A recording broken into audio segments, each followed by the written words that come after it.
भाष्य बाधो नावलंब्य। बाद का अवलंब नहीं लेना चाहिए। मूर्खों की जो बुद्धि है, मूर्खों की जो विद्या है, वो विवाद में लगती है। सज्जन जो हैं अपनी बुद्धि का सदुपयोग परमात्मा की भक्ति में करते हैं। कहते हैं कि बाद का अवलंब नहीं लेना चाहिए। थोड़ी देर के लिए मान लिया जाए, बाद के द्वारा, तर्क के द्वारा हमने किसी को पराजित कर दिया, हमारा अहंकार मजबूत हो जाएगा। अगर वैसे तो तर्क जो है अपने आप में कोई विशेष मूल्य नहीं रखता है, और परमात्मा के विषय में तो स्पष्ट समझ लेना चाहिए, राम अतर्क बुद्धिमान वाणी मत हमारा सुनई सयान। परमात्मा को तर्क के द्वारा सिद्ध नहीं किया जाता। कोई व्यक्ति ने तर्क दिया कि देखो ये माइक्रोफोन है तो इसको बनाने वाला कोई होगा। तार्किक ने कहा क्या ईश्वर है? कहा ठीक है। कहा उसको बनाने वाला कोई होगा। तो इस प्रकार के तर्कों के द्वारा कोई सोचे कि हम परमात्मा को सिद्ध कर देंगे, नहीं। भक्त जो है वो कहता है कि मैंने उस परमात्मा को पाया है। वैसे तो वो कहता भी नहीं है, क्योंकि उसको किसी से प्रमाण पत्र लेने की जरूरत नहीं है। और समाज की स्थिति तो ये है, अगर कोई कहेगा कि हमें परमात्मा की प्राप्ति हुई है तो लोग उस पर विश्वास नहीं करेंगे। लोगों की बुद्धि इतनी मलिन है, अथवा यूं कहें कि वो सब अपने जैसा दूसरों को भी समझते हैं। हमको परमात्मा की प्राप्ति नहीं हो सकी है तो दूसरा कैसे कर लेगा। लोगों के मन बुद्धि में ये आता ही नहीं है कि परमात्मा प्राप्त होने जैसा है, परमात्मा को पाया जा सकता है। ऐसा लोगों के मन में विश्वास ही नहीं होता है। तो अब उसमें एक व्यक्ति जिसने परमात्मा को पा लिया है, उसके सामने कोई तर्क करता है कि परमात्मा ऐसा है, अमुक शास्त्र में ऐसा लिखा है, अमुक शास्त्र में ऐसा लिखा है। वो व्यक्ति मौन रहता है, क्योंकि वो जानता है कि ये बेचारे दया के पात्र, इन्होंने अभी परमात्मा तक यात्रा नहीं की है, परमात्मा तक पहुंचे नहीं है, केवल ये सुनी सुनाई बातें कहते हैं। हमारे कबीरदास जी कहते हैं, तू कहता कागज की लेखी, मैं कहता निज नयनन देखी। हम तो अपने नेत्रों की देखी हुई बात करते हैं, तुम ये जो शास्त्रों में लिखा है, कागज में लिखा है, इसकी बात करते हो। तर्क जो है हर एक प्रकार से हानिकारक है। जगत के विषय में तर्क करें, परमात्मा के विषय में तर्क करें, उससे कोई लाभ नहीं होने वाला, कोई लाभ नहीं होने वाला।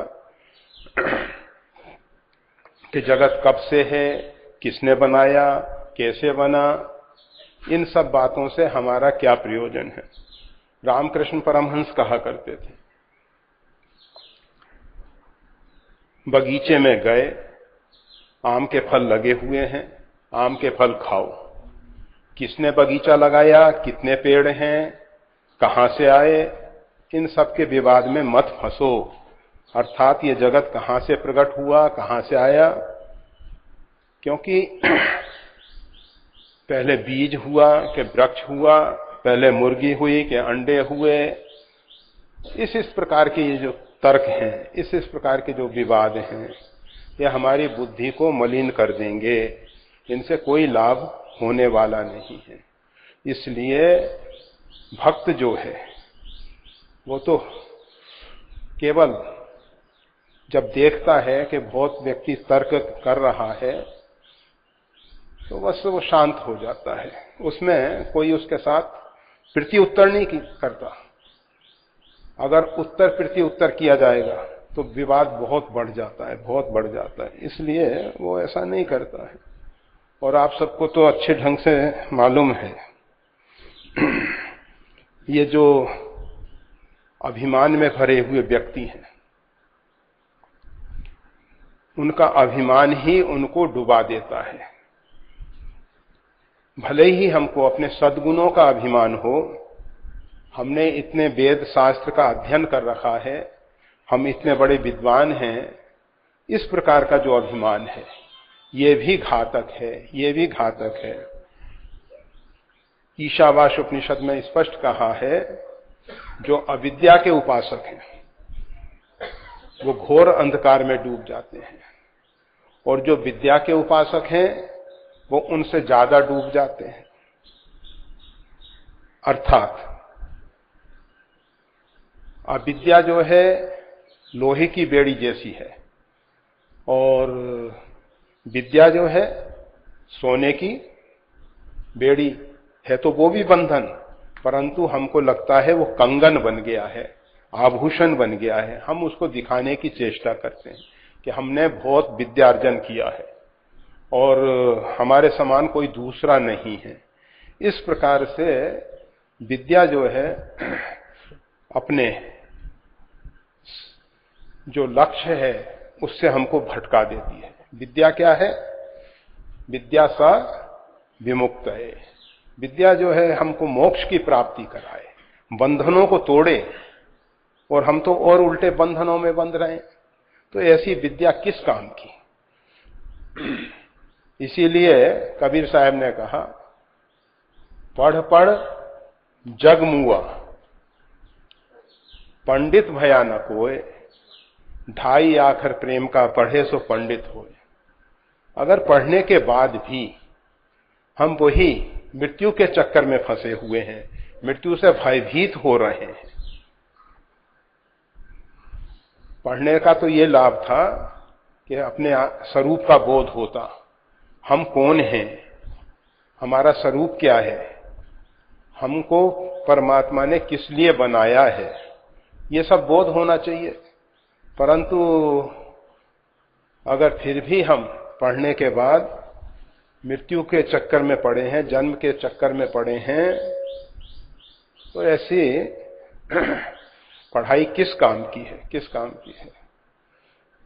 हारे पिता पढ़ाई पढ़ाई। काकभूषण जी कहते हैं कि मेरे को अनेक जन्मों की स्मृति थी, इसलिए मेरा मन जो है पढ़ाई में नहीं लगता था।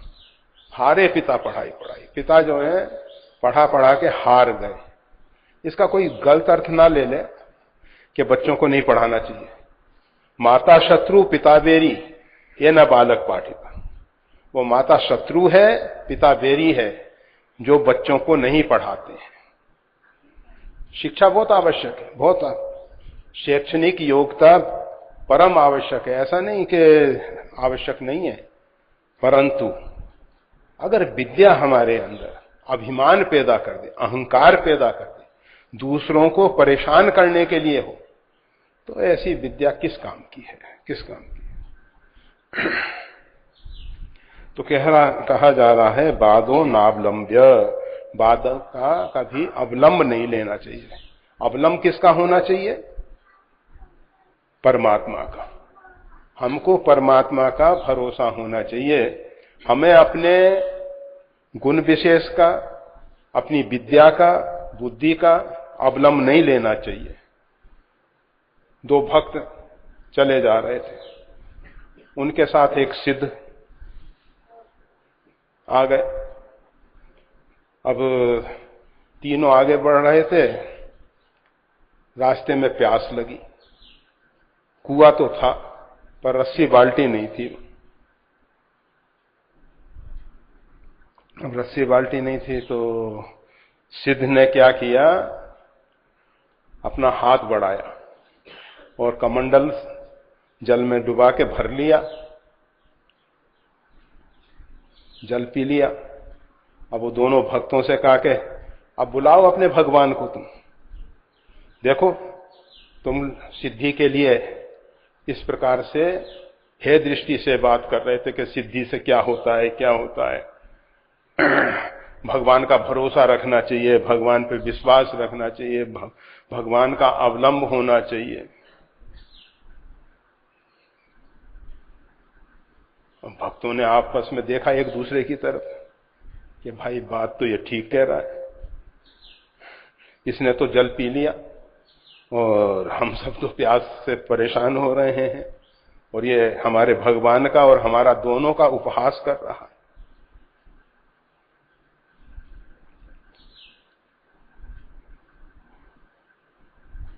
भक्त ने भगवान को पुकारा, हृदय से पुकारा और निवेदन किया, क्या प्रभु आज हम सबको इस प्रकार से प्यास से ही जीवन पूरा करना पड़ेगा क्या? ऐसा उसने भगवान से निवेदन किया। कहा जाता है देखते देखते कुएं का जल ऊपर तक आ गया। उन दोनों ने अपने पात्र में जल लिया और सबके लिए ऊपर जल सुलभ हो गया।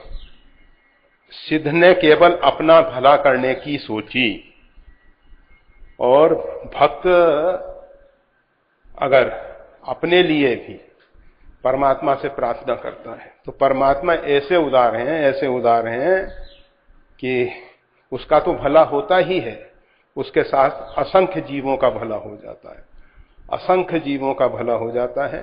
इसलिए दूसरे किसी का अवलंब नहीं हो, उनको एक परमात्मा का ही अवलंब हो। बनेगी तो परमात्मा से बनेगी, किसी दूसरे से बनने का कोई प्रश्न ही नहीं है, कोई प्रश्न ही नहीं। और सदैव एक बात ख्याल रखें, आज हम दूसरों को अपमानित कर रहे हैं, दूसरों को उपेक्षा के भाव से देख रहे हैं, दूसरों को हीन दृष्टि से देख रहे हैं। इससे हमारी दुर्गति तो होगी ही, और कभी ऐसा भी अवसर आएगा कि उसी परिस्थिति से हमको निकलना पड़ेगा। जिस प्रकार से हमने दूसरों को परेशान किया है उसी प्रकार हमको भी परेशान होना पड़ेगा। इसलिए कभी भी किसी को, वैसे तो भगवान की भक्ति आत्म कल्याण के लिए की जाती है, भक्ति के पीछे और कुछ दूसरा उद्देश्य नहीं है, भक्ति केवल भक्ति के लिए की जाती है, उसके पीछे दूसरा कोई उद्देश्य नहीं। परंतु कुछ लोग ऐसे भी होते हैं कि जो भक्ति तो करते हैं और जब देवता प्रसन्न हो जाते हैं तो उनसे कोई इस प्रकार की सिद्धि प्राप्त करते हैं जिससे सब लोगों को पराजित किया जा सके। आप सबको पहले बताया गया है, पद्मनाभाचार्य, एक पद्मनाभाचार्य जी महाराज हुए, उन्होंने भगवती आदिशक्ति जगदम्बा की सरस्वती के रूप में उपासना की, सरस्वती जी को प्रसन्न कर लिया, मां सरस्वती प्रसन्न हो गई, कहा कि वरदान मांगो।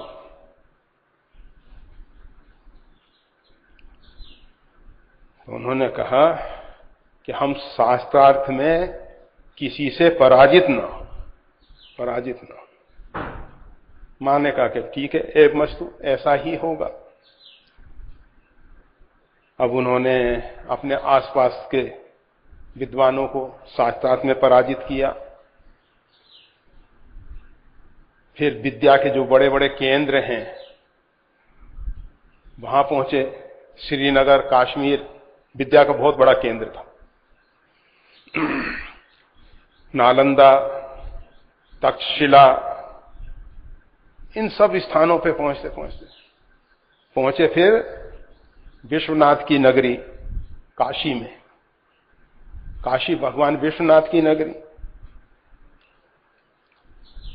अब विद्वानों को मालूम पड़ा कि पद्मनाभाचार्य जी सिद्धि की प्राप्ति करके सभी जगह शास्त्रार्थ में सबको पराजित करते हुए काशी पधारे।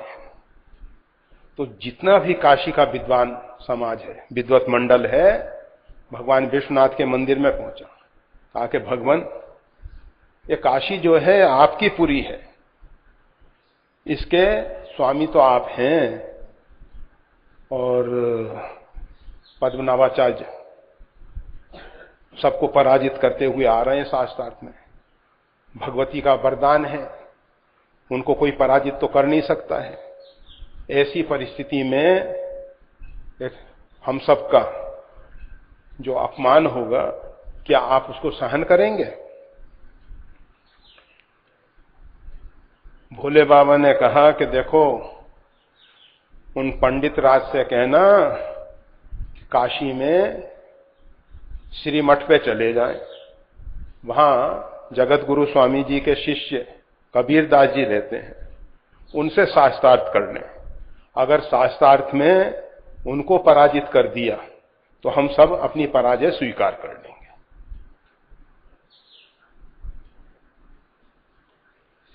अब वो पंडित राज पद्मनाभाचार्य महाराज काशी के विद्वत समाज के बीच में पहुंचे, सबको ललकारा शास्त्रार्थ के लिए। कहा कि पंडित राज जी, हम सबसे शास्त्रार्थ करने से पूर्व अच्छा ये होगा, हम सबके यहां जगत गुरु भगवान स्वामी रामानंदाचार्य जी विराजमान हैं, और उनका एक शिष्य है कबीरदास। उन कबीरदास जी के पास आप जाइए और उनको आप शास्त्रार्थ में पराजित कीजिए। ठीक है, पहुंच गए पूछते हुए जगत गुरु स्वामी जी का आश्रम मठ, श्री मठ, पंचगंगा घाट पे। कबीर साहब रास्ते में ही मिल गए, उनको घाट पे ही मिल गए। पद्मनाभाचार्य जी ने कहा कि यहां कोई कबीरदास रहते हैं क्या? कबीरदास जी ने कहा, भाई बोलो क्या आज्ञा है? कहा कि हम उनके साथ शास्त्रार्थ के लिए आए हैं। कबीरदास जी ने कहा, यही दास है कबीरदास, दास कबीर यही है।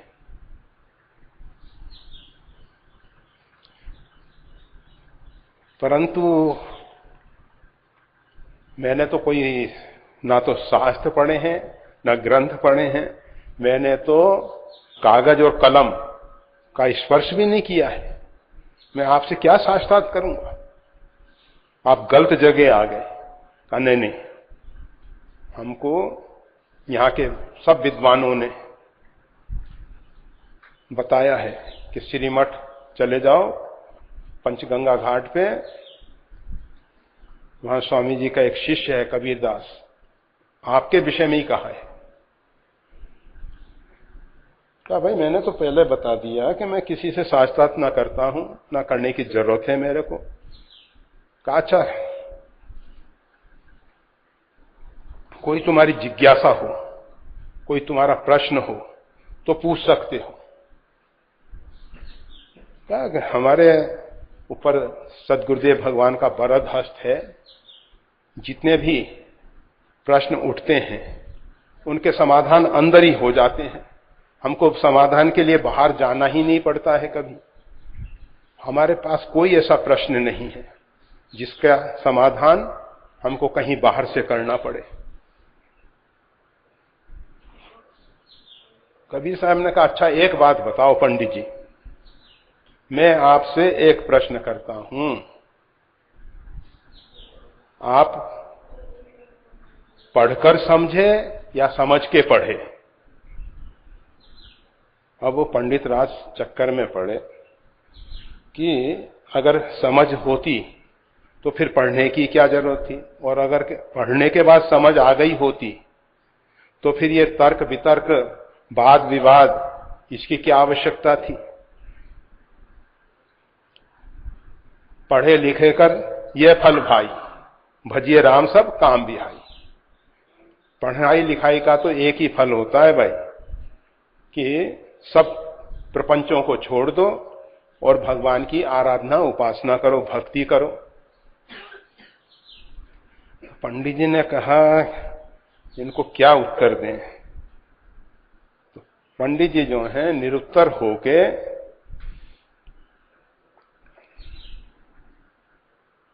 वहां से चल दिए और एक एकांत में पीपल का वृक्ष था, उसके नीचे जाके बैठ गए। गंगा के किनारे एक पीपल का वृक्ष, उसके नीचे जाके बैठ गए। संध्या हो गई थी। उस पे बहुत से ब्रह्म पिशाच, जो ब्राह्मण गलत ढंग से जीवन जीता है तो उसको ब्रह्म पिशाच बनना पड़ता है। तो उस वृक्ष के ऊपर बहुत से ब्रह्म पिशाच निवास करते थे। संध्या हुई, आप देखते हैं ना संध्या समय पक्षी किसी किसी पेड़ पे निवास करते हैं तो सब इकट्ठे हो जाते हैं, बड़ा कोलाहल होता है, बड़ा कोलाहल होता है। तो बड़ा कोलाहल होने लगा, वो सब पिशाच आ गए जो उस पर निवास करने वाले। पंडित जी ने ऊपर देखा कि चारों तरफ बड़ी आवाजें आ रही हैं, क्या चक्कर है। तब एक पिशाच जो है दूसरे पिशाच से लड़ रहा था। उठो, यह आरक्षित सीट है, इस पर बैठने का किसी को अधिकार नहीं है। कहा यहां भी आरक्षण होने लगा क्या? कहा यहां आरक्षण हो चुका है। कहा किसके लिए है भाई? ऐसा कौन सा महत्वपूर्ण व्यक्ति है जिसके लिए यह सीट आरक्षित है, यह आसन आरक्षित है? कहा नहीं जानते? पंडित राज पद्मनाभाचार्य। अब पंडित जी ने सुना, उनको लगा कि ये तो मेरा ही नाम लिया जा रहा है। तो दूसरा पिशाच बोला, अरे भाई वो तो बहुत विद्वान है, उन्होंने तो भगवती सरस्वती की आराधना की है। कहां, सरस्वती की आराधना तो जरूर की थी, परंतु उसके परिणाम स्वरूप उन्होंने जो सिद्धि पाई, सबको शास्त्रार्थ में पराजित किया। इस शास्त्रार्थ में पराजित करने के बाद उनका अभिमान और अहंकार इतना चरम सीमा पे पहुंच चुका है, इतना चरम सीमा पे पहुंच चुका है, वो अपने सामने किसी को नहीं गिनते हैं। और पता नहीं कितने विद्वान महापुरुषों का उन्होंने अपमान किया है। वो परमात्मा से सहन नहीं हो रहा है, परमात्मा के भक्तों को अपमानित किया है। जो बेचारे सीधे सच्चे सरल भक्त हैं, उनको तर्क के द्वारा निरुत्तर कर देते हैं। वो बेचारे भगवान की जो भक्ति में लगे हुए हैं, कहते हैं कि माला से क्या होता है, नाम जपने से क्या होता है, ये कीर्तन मंजीरे से, अरे भगवान की पूजा कर रहे हो, घंटी हिला रहे हो, इनसे क्या होता है? शक्कर शक्कर कहने से अगर मुख मीठा हो जाए, नाम लेने से कोई मुख मीठा होता है क्या? परमात्मा का नाम लेने से क्या होता है? अनेक प्रकार के तर्क वितर्क करते हैं। और वो पिशाच आपस में बात कर रहे हैं कि उन पंडित राज ने भगवान के भक्तों का अपमान किया है, इसलिए मरणोपरांत उनको पिशाच बनना है और उनके लिए ये सीट, ये आसन आरक्षित किया गया है, आरक्षित किया। अब एक दूसरा पिशाच बोला कि उन्होंने भूल तो जरूर की है, अपराध तो जरूर किया है, परंतु ये तो काशी जो है विश्वनाथ की नगरी है, इसमें तो जीव की मुक्ति हो जाती है। काशीपुरी में जो शरीर छोड़ता है उसकी तो मुक्ति हो जाती है। अगर पंडित राज का यहां शरीर पूरा हो जाए तो तब क्या होगा? क्या देखो, यहां भी पहले उनको पिशाच ही बनना पड़ेगा। कहा इससे बचने का कोई रास्ता नहीं है क्या, कोई उपाय नहीं है? तो एक बुढ़ा पिशाच बोला, वयोवृद्ध का उपाय तो है, परंतु पंडित जी का जो अहंकार है वो उसको स्वीकार करेगा, ये मालूम नहीं स्वीकार करेगा अथवा नहीं करेगा, इस पर भरोसा नहीं है। पंडित जी का जो अभिमान अहंकार है, का उपाय तो बताइए आप क्या है। का उपाय यह है कि कबीरदास जी की शरणागति स्वीकार कर लें वो, और कबीरदास जी के मार्गदर्शन के अनुसार साधना करें, तो सुनिश्चित है कि उन्होंने जो भूतकाल में अपराध किया है उससे उनका छुटकारा हो जाएगा और भविष्य उनका उज्जवल होगा, उनकी सद्गति होगी। अब ये पंडित जी ने जब सुना तो दौड़े, पहुंचे फिर श्रीमठ कबीर साहब के पास और चरणों में पड़ गए, त्राहिमाम त्राहिमाम, पाही नाथ कई पाही गुसाई, भूतल परे लकुटकी नहीं। भूमि पे पड़ गए, कहा महाराज हमारा उद्धार कीजिए, उद्धार कीजिए। कबीर साहब ने कहा, अरे पंडित राज जी आपको क्या हो गया, आप तो बहुत बड़े विद्वान हैं,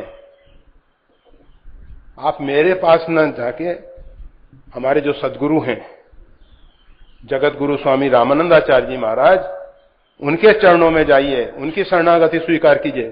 कहा नहीं, मेरे को तो केवल आपके चरणों की शरणागति चाहिए। जब बहुत आग्रह किया पंडित जी ने, तो कबीर साहब ने कहा कि हमारे सदगुरुदेव ने जो हमको महामंत्र दिया है वो मंत्र हम आपको बता सकते हैं। भगवत नाम श्री राम, ये नाम जो है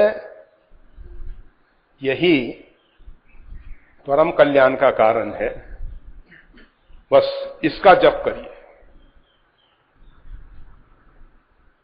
तो पद्मनाभाचार्य जी महाराज कबीर साहब के मुख से भगवत नाम का उपदेश लेके बस बैठ के नाम जपने लगे, नाम जपने लगे। भगवान ने उन पंडित जी की बुद्धि को और अधिक परिष्कृत करने के लिए, रहस्य उद्घाटित करने के लिए, नाम की महिमा को प्रकट करने के लिए एक लीला रच दी। पंचगंगा घाट पे बैठे हुए पद्मनाभाचार्य जी महाराज भगवत नाम का जप कर रहे थे।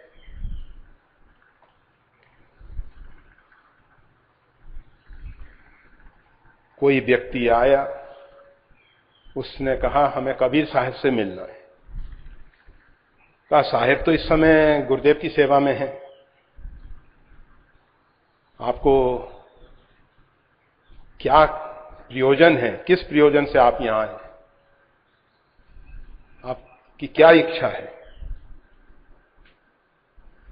कहा देखो मेरे को कुष्ठ रोग हो गया है, गलित कुष्ठ है, शरीर गल गल के गिर रहा है, मैं कबीर साहब के पास आया हूं, वो मेरा उपचार कर दें। कहा इसमें कौन सी बड़ी बात है, गंगा जी में खड़े हो जाओ। गंगा जी में खड़ा कर दिया और कहा कि बोलो श्री राम श्री राम श्री राम। 3 बार भगवान का नाम लिया, कुष्ठ रोग दूर हो गया। अब वो व्यक्ति तो पद्मनाभाचार्य जी को बारंबार वंदन करके चरणों में प्रणाम करके चल दिया। अब पद्मनाभाचार्य जी को लगा कि देखो मैंने आज बहुत बड़ा काम कर दिया, कुष्ठ रोग से जो व्यक्ति पीड़ित था उसका रोग दूर कर दिया। जब कबीर साहब आए तो साहब के चरणों में वंदन किया, प्रणाम किया और कहा महाराज एक व्यक्ति आया था, कुष्ठ रोग से पीड़ित था, वो आपके दर्शन करना चाहता था। मैंने पूछा कि भाई साहब के दर्शन किस उद्देश्य से करना चाहते हो। साहब तो इस समय स्वामी जी की सेवा में है। उसने बताया कि मेरे को ये गलित कुष्ठ हो गया है, शरीर के अंग गल गल के गिर रहे हैं। कबीर साहब ने कहा, फिर तुमने क्या किया? साहेब, मैंने आपने जो मंत्र बताया था उसको 3 बार लेने को कहा जल में खड़े होके, और बस उसका रोग ठीक हो गया। कबीर साहब ने बहुत फटकारा कि अरे पंडित जी, तुमने भगवान के नाम को क्या समझ लिया है? अरे नाम जापक की हवा लग जाती तो कुछ रोग ठीक हो जाता, 3 बार नाम लेना पड़ा। ये तो तुमने वही काम किया जैसे मच्छर को मारने के लिए तोप का गोला चलाना पड़ा। एक मच्छर छोटा सा, उसके लिए तोप चलाई गई। कहा कि भगवत नाम जो है इसकी तो महिमा अपरमित है। राम न सकई नाम गुण गाई, श्री रामेति परम जाप्यम तारकम ब्रह्म संज्ञकम। ये तो परम जाप्य है, इसका उपयोग छोटे मोटे कामों में नहीं किया जाता है, रोग इत्यादि। अरे भगवत नाम तो भवरोग को दूर कर देता है। भगवान का नाम इतना प्रभावशाली है, भवरोग ठीक हो जाता है। ये शरीर के रोगों की कौन सी गिनती है? जो लेते हैं हरि का नाम मिट जाते हैं रोग तमाम, उनके तो सब रोग मिट जाते हैं। बहुत समझाया कबीर साहब ने। कहा गुरुदेव, आज के बाद पुनः आपको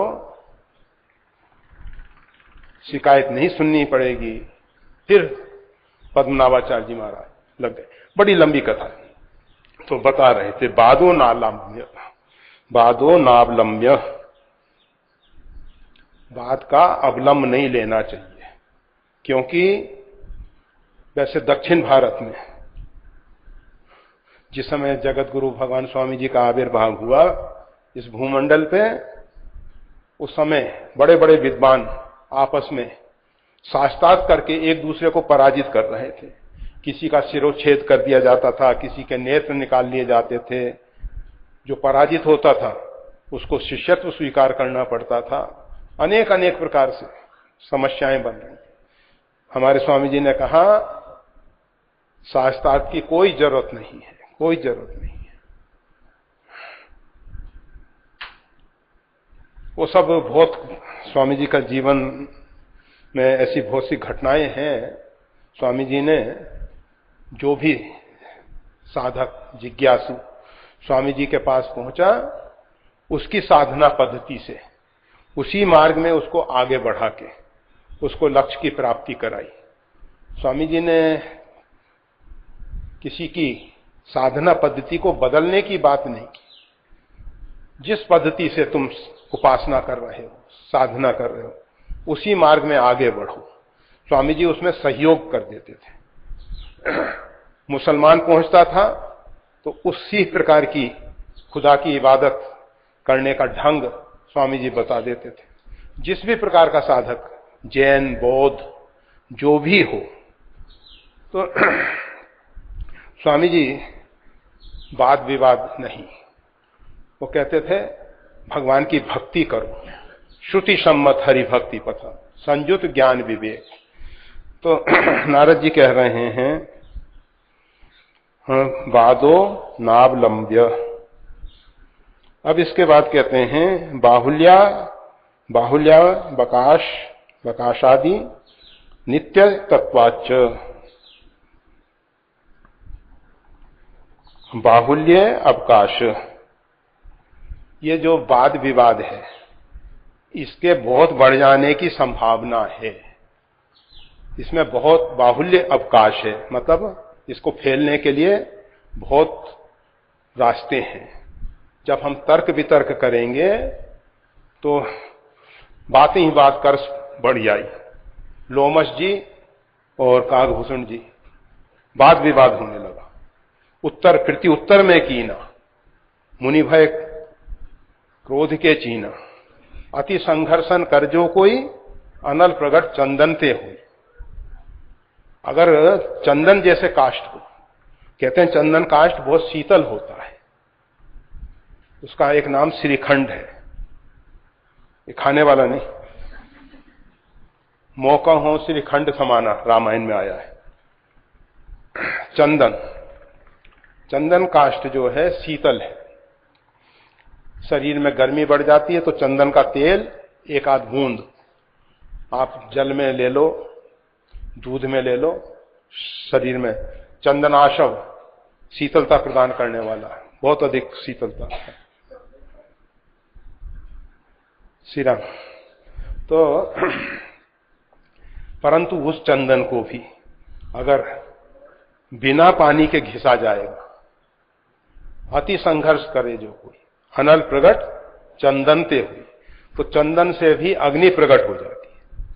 काष्ठ में रगड़ते जाओ दोनों काष्ठों को तो उससे अग्नि प्रकट हो सकती है। तो कहते हैं कि ये जो बाहुल्यावकाश, इसमें बहुत बाहुल्य का अवकाश है, वाद विवाद बहुत बढ़ने की संभावना है।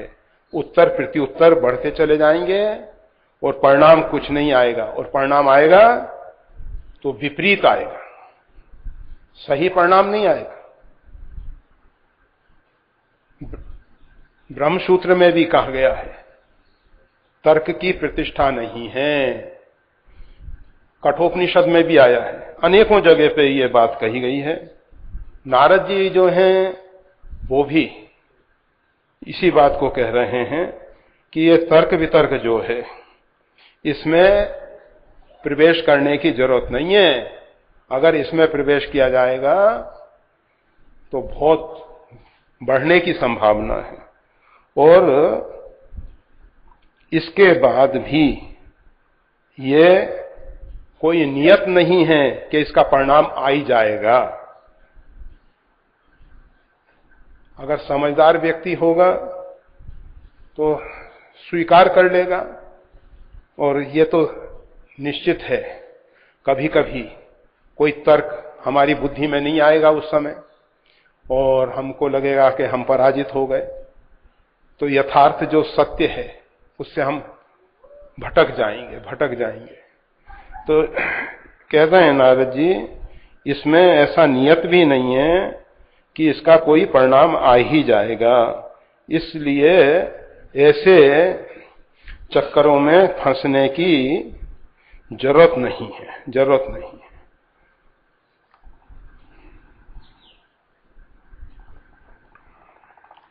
अब इसके बाद कहते हैं कि भक्ति शास्त्राणि मननीयानि तदद बोध कर्माण्यपि करणीयानि। भक्ति शास्त्राणि मननीयानि, अर्थात जो भक्ति के शास्त्र हैं उनका मनन करना चाहिए। सीधा मनन की बात कर रही है, ये नहीं कह रहे कि पहले पठन करो फिर मनन करो। मनन कैसे करोगे? या तो पहले श्रवण करोगे या पठन करोगे। अगर आप उसका श्रवण नहीं करोगे, पठन नहीं करोगे, तो उसके विषय में मनन करने का प्रश्न ही नहीं होता। तो इन्होंने सीधी सी बात नारद जी ने कह दी कि भक्ति शास्त्राणि मननीयानि, उनका मनन करो, अर्थात पहले उनका श्रवण करो अथवा उनका पठन करो, भक्ति के शास्त्रों का। ये नहीं कि हम तो अब साधु हो गए, हम तो भक्त बन गए, अब हमको कोई शास्त्र इत्यादि की जरूरत ही नहीं है। नहीं, कालाक्षेप के लिए भक्त जो हैं समय का सदुपयोग करने के लिए भगवान की भक्ति को बढ़ाने वाले जो शास्त्र हैं, जैसे श्री रामचरितमानस है, श्रीमद् भागवत है, नाभा स्वामी जी का भक्तमाल है, ये सब जो ग्रंथ हैं इनका मनन करना चाहिए। शास्त्र सुचिंतित पुनि पुनि देखिए, उन शास्त्रों को सुचिंतित होके बारंबार देखना चाहिए, बारंबार पठन करना चाहिए, बारंबार श्रवण करना चाहिए। ऐसा नहीं कि एक बार पढ़ लिया हो गया पूरा। ये जो पाठ करने की व्यवस्था है ये केवल भारत में है,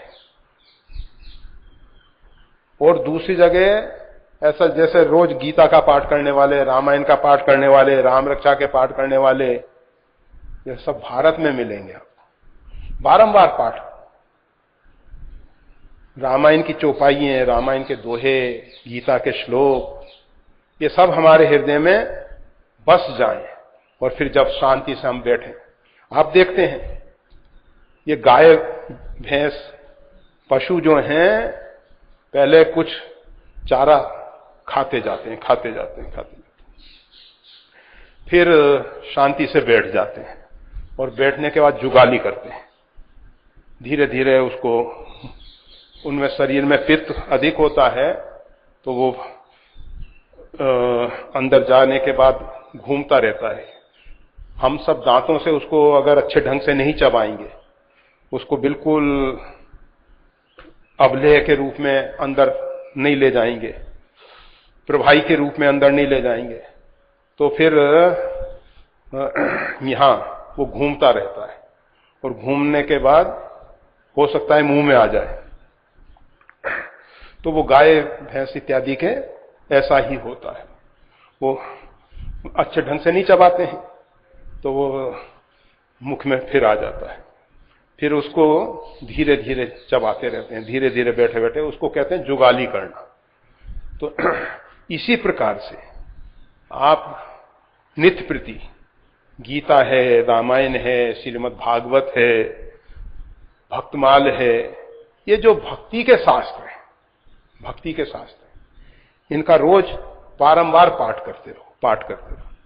और पाठ करने के बाद क्या करो, बैठ के मनन करो।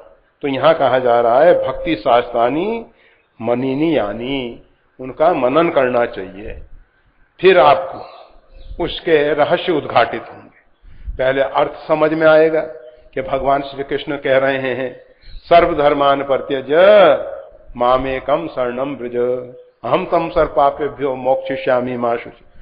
तू सब धर्मों को छोड़ दे। इसका आशय क्या है, इसका अर्थ क्या है? जब आप बैठ के मनन करोगे तो भगवान की वाणी समझ में आने लगेगी। परंतु कब समझ में आएगी?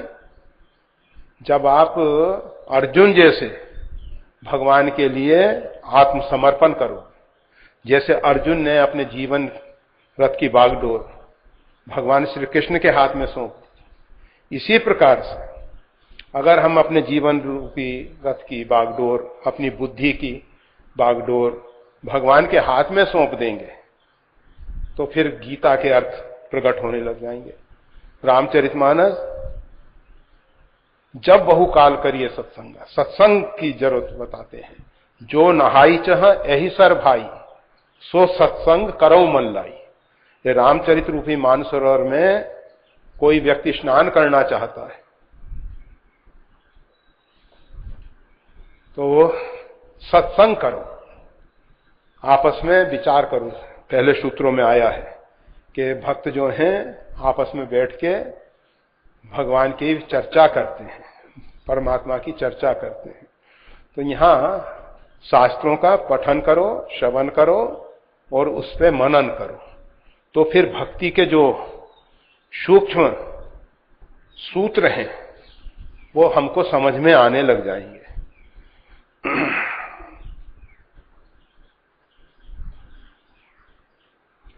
और भी कहते हैं तस्या उद्बोधकानी च तानी कर्माणी च अपि करणीयानी। और जो भक्ति को उद्दीप्त करने वाले, भक्ति को बढ़ाने वाले कार्य हैं, कर्मान्यापि करणीयानी, उन कर्मों को भी करना चाहिए। केवल शास्त्रों का मनन ही पर्याप्त नहीं है। भक्ति को उद्दीप्त करने वाले जो भी कार्य हैं, जैसा अभी कहा जा रहा है सत्संग, नाम जप, कीर्तन, ये सब में भक्ति का उद्दीप्त होता है। भक्ति बढ़ती है, भक्ति को उद्दीप्त करने वाले हैं ये सब कर्म। तीर्थाटन, संत महापुरुषों की सेवा, भक्तों की सेवा, गौ माता की सेवा, ये सब जो हैं भक्ति को उद्दीप्त करने वाले कर्म कहे जाते हैं। शालिग्राम भगवान की सेवा, नर्मदेश्वर की सेवा, शंकर जी की सेवा, शिव सेवा कर फल सोई, अबरल भक्ति राम पद हुई।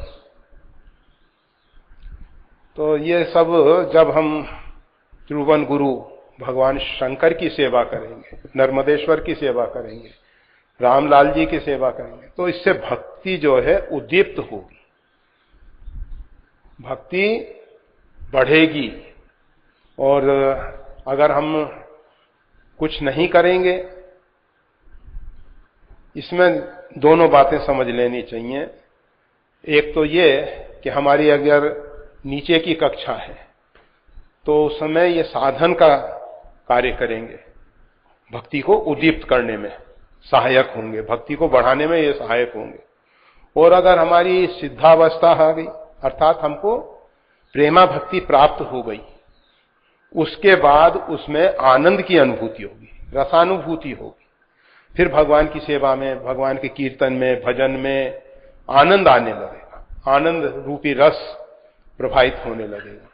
उससे फिर दूसरे लोगों के ऊपर प्रभाव पड़ेगा। यद यद आचरति श्रेष्ठ तत्तत् देवे तरो जना, जैसा जैसा श्रेष्ठ आचरण कर जाते हैं वैसा इतर लोग भी अनुसरण करते हैं। गीता में भगवान कहते हैं ज्ञानी को अज्ञानियों के कर्म कांड में हस्तक्षेप नहीं करना चाहिए, वो जो कर रहे हैं उनको करने देना चाहिए। ऐसा नहीं कि रोक दो, अरे भाई क्या जिंदगी भर आई पढ़ते रहोगे, ऐसे बहुत से लोग कहा करते हैं। नहीं, अब तुम आगे की कक्षा में आ गए। भक्त के लिए साधन भी भक्ति है और साध्य भी भक्ति है, दोनों ही भक्ति है। मतलब प्रारंभ में भी आप कीर्तन भजन करोगे और प्रेमा भक्ति पाने के बाद भी कीर्तन भजन करोगे, परंतु दोनों में अंतर होगा। पहले कुछ लक्ष्य की प्राप्ति के लिए किया जा रहा है, बाद में उसका आनंद मिलने लगेगा, रसानुभूति होने लगेगी, और फिर एक दिन वो स्थिति बनेगी कि नाम को छोड़ना कठिन हो जाएगा। ऐसी स्थिति आ जाएगी कि कोई जबरदस्ती छुड़ाना चाहेगा तो भी छोड़ने की इच्छा नहीं। मतलब इस प्रकार से भक्ति शास्त्रानी मननीयानी और तद उद्बोधक कर्माण्यपि करणीयानी, और जो भक्ति को बढ़ाने वाले कर्म हैं उनको भी, अपि यानी भी, कर्मान्यापि, उन कर्मों को भी करणीयानी करना चाहिए। करना चाहिए ना कह के करता रहता है, ऐसा समझ लेना चाहिए। भक्त जो है वो करता रहता है, उसके लिए विधि निषेध कुछ नहीं है कि ऐसा करना चाहिए ऐसा नहीं करना चाहिए, ऐसा उसके जीवन में नहीं है। परंतु फिर भी वो, भले ही वो कितनी ही ऊंची कक्षा में पहुंच जाए, फिर भी वो भक्ति रूपी शास्त्रों को मनन करता रहता है और भक्ति को बढ़ाने वाले कर्मों को भी करता रहता है।